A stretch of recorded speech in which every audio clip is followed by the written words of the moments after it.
Fifth part में आपने देखा था कि माधव ने रिया को किस किया था, उसकी वजह से रिया थोड़ी सी अपसेट थी। अब इस आगे पार्ट में आप जानेंगे कि क्या हुआ। मुझे पता नहीं था इस घटना के बाद वो मेरे साथ बास्केटबॉल खेलने आएगी या नहीं। माधव थोड़ा सा अपसेट था, लेकिन मैं हैरान रह गया जब मैंने देखा कि वो आई। उसने नाइकी का नया टॉप और वाइट शॉर्ट्स पहन रखे थे। हम बिना ज़्यादा बातें किए खेलते रहे। अमूमन हर 5 मिनट बाद बातें करने के लिए ब्रेक लेते थे, लेकिन आज वह बॉल इस तरह फोकस कर रही थी जैसे कि किसी जंग में कोई सिपाही दुश्मन पर नजरें जमाए रहता है। आई एम सॉरी, ओके, मैंने कहा। उसके साथ खेलना अब पहले जैसा मज़ेदार नहीं रह गया था। इट्स फाइन, रिया ने कहा। अब उसके बारे में बात नहीं करना। मैंने 20 मिनटों तक मुंह लटकाए रखा। आखिर मैंने अपने कान पकड़े और कोर्ट के बीचों बीच खड़ा हो गया। इससे बात बन गई, वह मुस्कुरा दी। सॉरी, मैंने भी ओवर रिएक्ट किया, उसने कहा। फ्रेंड्स, मेरा मन हुआ कि शब्द पर पाबंदी लगा दूं। यस फ्रेंड्स, मैंने कहा। वह मुझे हक करने के लिए आगे बढ़ी। मैंने उसे धीमे से धक्का दे दिया। क्या हुआ? रिया ने कहा। मैं इस सब को लेकर अभी कंफर्टेबल नहीं हूँ। प्लीज़ हमारे बीच में जो कुछ है उसे स्पॉइल मत करो, मैंने उसकी नकल उतारते हुए कहा। मैं पैर पटकते हुए कोर्ट से बाहर चला गया। वह मेरे पीछे पीछे आई। लड़कियों को इग्नोर करो तो वे आपको नहीं छोड़ेंगी। बड़ी अजीब बात है। मैंने उसकी तरफ नहीं देखा। मुझे पीछे से उसकी आवाज़ सुनाई दी। ओके, मैं इस बात को मानती हूँ, लेकिन मैं लड़की हूँ। मुझे कभी कभी थोड़ा ड्रामा करने की इजाज़त होनी चाहिए। रियली? वेल, मैंने सॉरी भी तो कहा था ना। जो भी हो, वैसे तुम्हारा कार्डिगन अब भी मेरे पास है। ओ प्लीज़, कल उसे ले आना, वो मेरा फेवरेट है। तुम खुद उसे चलकर क्यों नहीं ले लेती? तुम मेरा रूम देखना चाहती थी, मैंने कहा। उसकी आईब्रोज तन गई। रियली? लेकिन कैसे? इसका एक सिस्टम है। मुझे गार्डों को खुश करना होगा और इस दौरान तुम जल्दी से अंदर चले जाना। तुम मुझे चोरी छुपे वहाँ ले जाओगे, उसने कहा। उसकी आंखें फैल गई थी। तुम रेसिडेंसेस में आने वाली पहली लड़की नहीं होगी। हम रुद्र नॉर्थ की ओर बढ़ने लगे। रुद्र पहुंचने के कुछ कदम पहले वह रुक गई। यदि हम पकड़े गए तो, उसने कहा, मुझे यहाँ से बाहर कर दिया जाएगा, लेकिन तुम्हारा कुछ नहीं होगा। तुम लड़की हो और तुम्हारे फादर के भी बहुत सारे कॉन्टैक्ट्स हैं। तो लेट्स डू इट, मैंने कहा। मैं एक गार्ड के पास गया और वही किया जो सभी करते हैं। मैंने उसे बाथरूम में एक प्रॉब्लम चेक करने के लिए कहा और उसके हाथ में 50 रुपये थमा दिए। वह दूसरे लड़कों के लिए ये काम पहले भी कर चुका था, इसलिए वह फ़ौरन समझ गया। उसने रिया को दूर खड़े देख लिया। वह बाहर से है या कोई स्टूडेंट है? गार्ड ने कहा। तुम्हें उससे क्या? मैंने कहा। बस यूँ ही, बाद में कोई बखेड़ा हो तो। बखेड़ा क्यों होगा? नहीं, लेकिन उसके लिए तुम्हें उसे आधे घंटे बाद बाहर कर देना होगा। नए गार्ड की मैं कोई गारंटी नहीं ले सकता। वह मेरे रूम में आई और दरवाज़ा बंद कर लिया। मेरे रूम में केवल ज़रूरत भर की चीज़ें थी। एक बेड, एक डेस्क, एक आराम कुर्सी और एक स्टडी चेयर। दीवारों पर सर्टिफिकेट्स और तस्वीरें थी। इतने सारे सर्टिफिकेट्स, उसने उन्हें देखते हुए कहा। उनकी शुरुआत इंटर कॉलेज टूर्नामेंटों से होती थी जो मैंने 8वीं क्लास से जीते थे, और ये सिलसिला नेशनल गेम्स में मेरे द्वारा पार्टिसिपेट करने तक जारी था, जिसमें बिहार की टीम 8वें नंबर पर आई थी। और ये क्या, तुम्हारे दोस्तों की तस्वीरें हैं? ये मेरी पुरानी बास्केटबॉल टीम के दोस्त हैं, मैंने कहा। मैं उसके पीछे खड़ा था, इतने करीब कि उसके बाल मुझे छू रहे थे। हम इससे पहले कभी अकेले नहीं हुए थे। और फैमिली पिक्चर्स, इसने कहा। मैंने अपनी स्टडी टेबल पर की दराज खोली और उसमें से सिमरा रॉयल स्कूल के एनुअल डे का फ़ोटो निकाला। तस्वीर में मेरी माँ स्टेज पर खड़ी थी और उनके साथ लाल स्वेटर पहने स्कूली बच्चे थे। तुम्हारी मॉम? उसने तस्वीर को थामते हुए कहा। वे प्रिंसिपल हैं और तस्वीरें हैं। नॉट रियली, मैंने कहा और दराज खंगालने लगा। उसने मुझे एक और ब्लैक एंड वाइट फ़ोटो मिला, लेकिन मैंने उसे छुपा दिया। वह क्या है?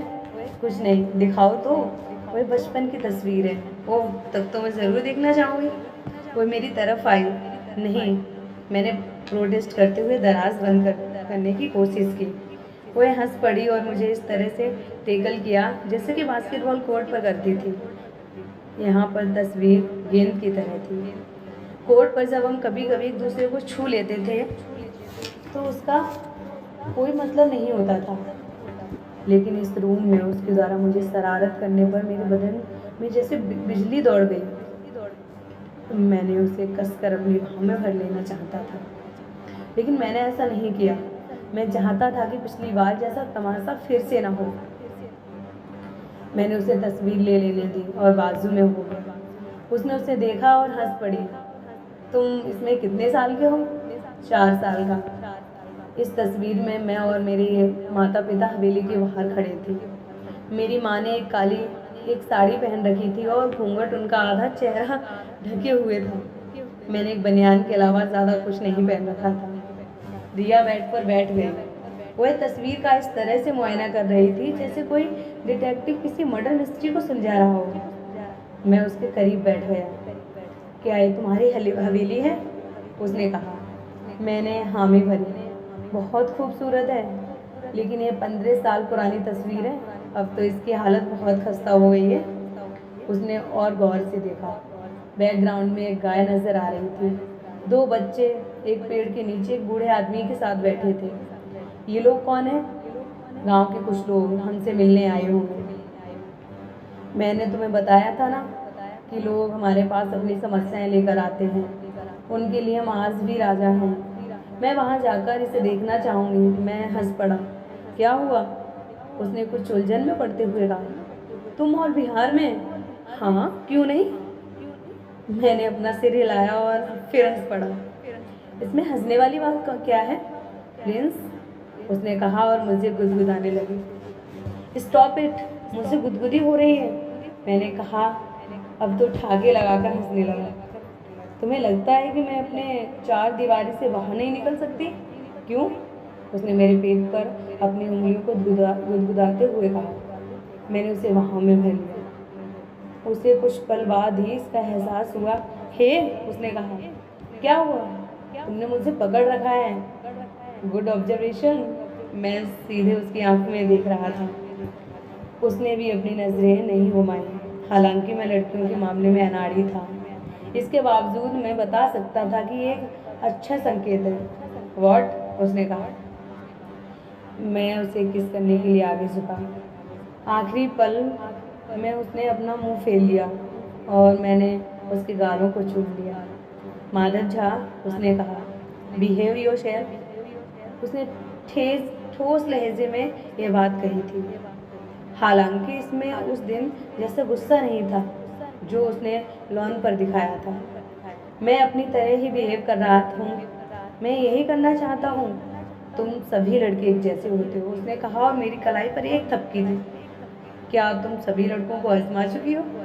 मैंने अपनी भौहें उठाते हुए कहा। Set up. ओके लिसन, इससे पहले कि मैं भूल जाऊँ, मुझे तुम्हें एक पार्टी में इनवाइट करना है।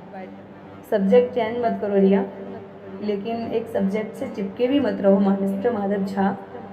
उसने कहा और अपने को मुझसे आज़ाद कराते हुए स्टडी चेयर पर चली गई। यहाँ आओ मेरे करीब, मैंने कहा। नो सर, मैं आप पर भरोसा नहीं करती। रियली?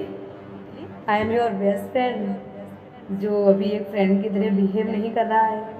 उसने फ्रेंड शब्द पर जोर देते हुए कहा। मैं नाराज सा होकर बेड पर बैठ गया और अपने पैरों को झुलाने लगा। मैंने बुक शेल्फ से एक बास्केटबॉल उठाई, उसे अपनी छोटी उंगली पर घुमाने लगा। मैंने कहा कि मैं तुम्हें एक पार्टी में इनवाइट कर रही हूँ। तुम्हारा ध्यान किधर है मिस्टर माधव झा? तुम किसी ऐसे व्यक्ति का अटेंशन क्यों चाहती हो जिस पर तुम्हें भरोसा नहीं? नेक्स्ट सैटरडे मेरे घर पर 100 औरंगजेब रोड, उसने कहा। मैं बेड पर उठकर बैठ गया। तुम्हारे घर पर? मैंने कहा। हाँ, पार्टी मेरे घर पर ही है। तुम मुझे अपने पेरेंट्स से मिलवा रही हो? क्यों भला? वहाँ पर ढेर सारे लोग होंगे, आखिर वो एक पार्टी है। अच्छा, और एक पार्टी किस खुशी में? मैंने कहा। मैं अब फिर गेंद को अपनी उंगली पर नचाने लगा। मेरी बर्थडे पार्टी। तुम्हारा बर्थडे अगले मंथ है, 1 नवंबर। देखो मुझे याद है ना। डैड चाहते हैं कि मैं अगले हफ्ते ही सेलिब्रेट कर लूँ। शहर में हमारे कुछ फैमिली फ्रेंड्स आए हुए हैं। मैंने सिर हिलाया और गेंद घुमाता रहा। उसने एक झटके में गेंद मुझसे छीन ली। अरे, मैंने विरोध जताते हुए कहा, हाँ या ना? क्या मेरे पास कोई और चॉइस है? उसने गेंद मुझ पर दे मारी। उसका निशाना चूक गया और गेंद मेरे चेहरे के बजाय मेरी गर्दन पर लगी। तुम्हारी बातों से ऐसा लग रहा है जैसे तुमको कोई पनिशमेंट दी जा रही है।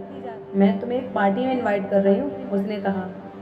मैं केवल एक शर्त पर आऊँगा। क्या? यहाँ मेरे करीब आकर बैठो। मैंने बेड को थपथपाया।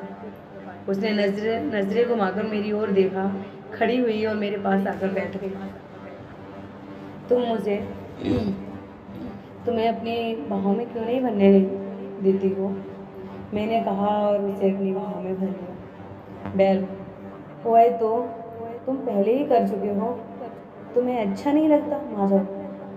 उसकी पुलिस वालियों जैसी आवाज़ लौट आई थी। इसमें क्या बुराई है? मुझे इससे प्रॉब्लम होती है, बस यही बात है। प्रॉब्लम? तुम्हें कुछ पता भी है? चलो रहने दो। देखो, तुम सुनना भी नहीं चाहते। एनीवे, मैं अभी इसके लिए तैयार नहीं हूँ। किस चीज़ के लिए तैयार? उसने अपना सिर हिला दिया। मैं अपना चेहरा उसके पास ले गया। उसने मेरी ओर देखा। तुम फिर शुरू हो गए? क्या है ये आखिर? उसने कहा।